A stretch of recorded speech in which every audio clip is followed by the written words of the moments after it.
¿Qué pasa, autóctono? Vamos a ponerle un campanillo de estos a estas avireñas. Vamos a hacer un agujero un poco más pequeño, porque aquí no le queda para, no le queda para, o a lo mejor sí.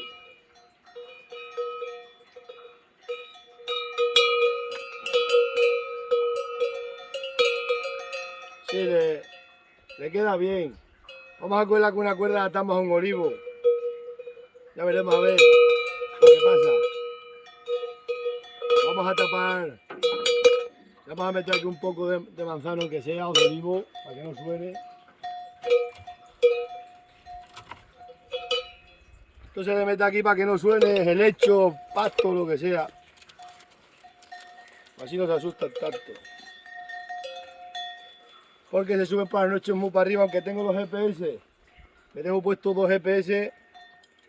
Pero me fío también más de esto que de tanto. Hay que tener lo antiguo y lo moderno. Vamos a ver si la cogemos a una.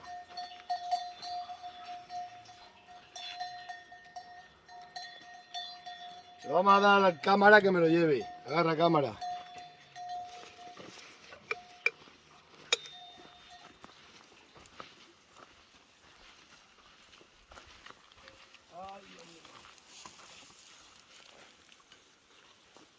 Esta marona se hace una bicha bien grande para si hay que quitársela deprisa, se le quita.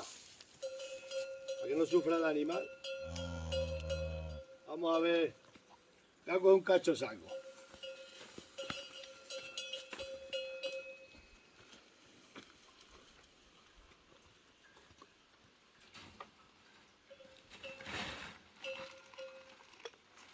Una rama, un cacho saco, cualquier cosa. Vamos aquí en ese olivo que tiene una buena rama para colgarlas ahí.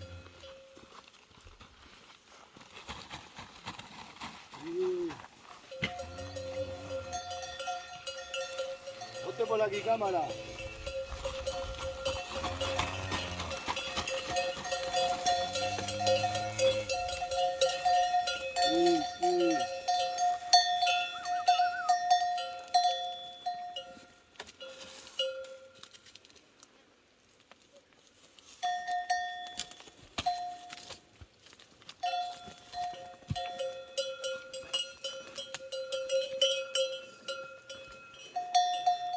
Todo es base de tranquilidad.